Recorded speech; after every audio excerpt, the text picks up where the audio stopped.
తెలంగాణలో అసెంబ్లీ సీట్లు పెరుగుతాయన్న ప్రచారం మరోసారి ఊపందుకుంది. విభజన సమయంలోనే ప్రస్తుతం ఉన్న సీట్లు దాదాపు 160 వరకు పెరుగుతాయని రాజకీయ నాయకులు అంచనా వేస్తున్నారు. ప్రస్తుతం అసెంబ్లీ సీట్లు పెరుగుదలపై బీఆర్ఎస్ అధినేత కేసీఆర్ కూడా ధీమాగా ఉన్నారట. ఆయన ధీమా వెనుక ఉన్న కారణం ఏంటి? దీనివల్ల బీఆర్ఎస్ కు ఏంటి లాభం? Let's watch the story.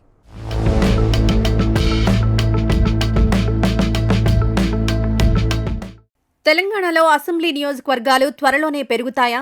BRS అధినేత కేసీఆర్ నియోజకవర్గాల పునర్విభజనపైనే ఆశలు పెట్టుకున్నారా? అంటే రాజకీయ వర్గాల్లో అవుననే సమాధానమే వస్తోంది. 2 తెలుగు రాష్ట్రాలలో అసెంబ్లీ సీట్లు 2029 నాటికి పెరుగుతాయా అన్న చర్చ ఎప్పటినుంచో ఉంది. నిజానికి 2014లో విభజన జరిగిన తర్వాత విభజన చట్టంలోనే అసెంబ్లీ సీట్ల పెంపునకు సంబంధించిన ప్రస్తావన ఉంది. ఉమ్మడి ఏపీగా ఉన్నప్పుడు 294 అసెంబ్లీ సీట్లతో సౌత్ ఇండియాలోనే అత్యధిక సీట్లున్న స్టేట్గా ఉండేది. కానీ విభజన జరిగాక మాత్రం ఏపీలో 175 సీట్లుంటే తెలంగాణకు 119 సీట్లొచ్చాయి. దాంతో 100 కంటే తక్కువ సీట్లు మ్యాజిక్ ఫిగర్తో ఏపీ, తెలంగాణ రాష్ట్రాలున్నాయి. ఇలా తక్కువ సంఖ్యలో మ్యాజిక్ ఫిగర్ ఉండడం వల్ల రాజకీయ సుస్థిరతకు ఇబ్బంది వస్తుందని భావించి సీట్లను పెంచాలని చట్టంలో పేర్కొన్నారు. కానీ ఇప్పటికీ 3 ఎన్నికలు జరిగినా ఆ విషయంలో మాత్రం ముందడుగు పడలేదు.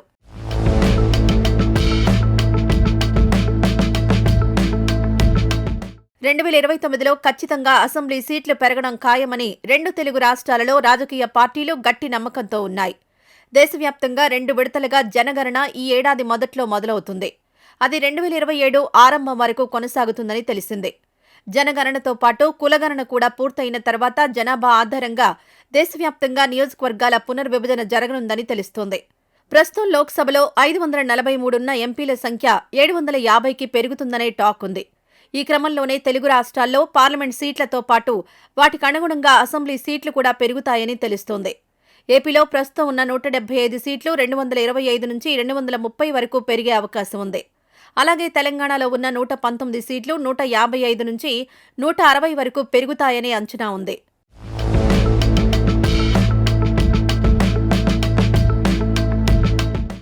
తెలంగాణలో అసెంబ్లీ సీట్లు పెరిగితే బీఆర్ఎస్ పార్టీకి లాభదాయకమని ఆ పార్టీ అధినేత కేసీఆర్ అంచనా వేస్తున్నారట.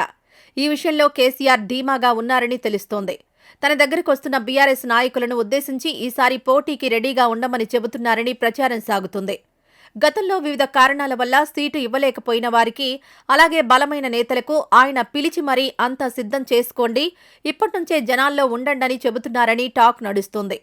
రాష్ట్రంలో 40 వరకు సీట్లు పెరుగుతాయి కాబట్టి అందరికీ అవకాశాలు వస్తాయని కేసీఆర్ వారికి చెబుతున్నారట. ముఖ్యంగా బీఆర్ఎస్ బలంగా ఉన్న హైదరాబాద్, రంగారెడ్డి, మేడ్చల్, మల్కాజ్గిరి, సిద్దిపేట జిల్లాలతో పాటు ఉత్తర తెలంగాణలో సీట్లు పెరుగుతాయని, ఇది పార్టీకి అనుకూలమైన అంశమనే చర్చ జరుగుతుంది. కాంగ్రెస్ అధికారంలోకి వచ్చినా పెద్దగా బలపడలేదని, ఇది బీఆర్ఎస్కు అనుకూలంగా మార్చుకుందామని నాయకులకు సూచిస్తున్నారట.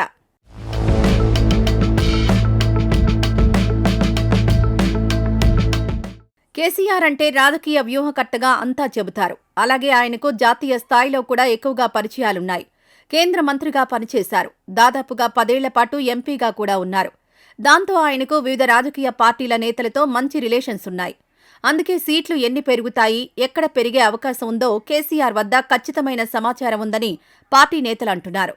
నియోజకవర్గాల పునర్విభజన జరిగితే బీఆర్ఎస్కు లాభమని గ్రహించిన సీఎం రేవంత్ రెడ్డి జిల్లాల పునర్వ్యవస్థీకరణను తెరపైకి తెచ్చారన్న వాదన ఉంది. అయితే గతంలో పునర్విభజన జరిగినప్పుడు అధికారంలో ఉన్న వైఎస్సార్ కాంగ్రెస్కు అనుకూలంగా నియోజకవర్గాల రూపురేఖలు మార్చారు. ఇప్పుడు కూడా కాంగ్రెస్ పార్టీ అధికారంలో ఉంది. దీంతో రేవంత్ రెడ్డి కూడా పార్టీకి అనుకూలంగా కొత్త నియోజకవర్గాలు ఏర్పాటు చేస్తారన్న అనుమానాలు కూడా ఉన్నాయి. బీఆర్ఎస్ పార్టీ ఒంటరిగానే అసెంబ్లీ ఎన్నికల్లో పోటీ చేసే అవకాశాలున్నాయి. సీట్లు పెరుగుతాయి కాబట్టి ఎక్కువ మంది బీఆర్ఎస్ నేతలకు అవకాశాలు దక్కుతాయి.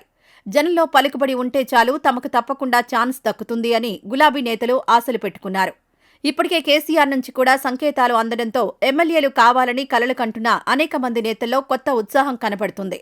ఎంత త్వరగా అసెంబ్లీ సెగ్మెంట్ల పునర్విభజన జరిగితే అంత త్వరగా ప్రజల్లోకి వెళ్లాలని కొత్త నాయకులు ఉత్సాహపడుతున్నారట. మరి జనాభా లెక్కలు పూర్తయి ఆ తర్వాత నియోజకవర్గాల పునర్విభజన జరగడానికి ఎంతైనా 1.5 ఏళ్ల సమయం అయినా పడుతుంది. మరి అప్పటిలోగా రాష్ట్రంలో రాజకీయ పరిస్థితులు ఇలాగే ఉంటాయా అనే చర్చ జరుగుతోంది.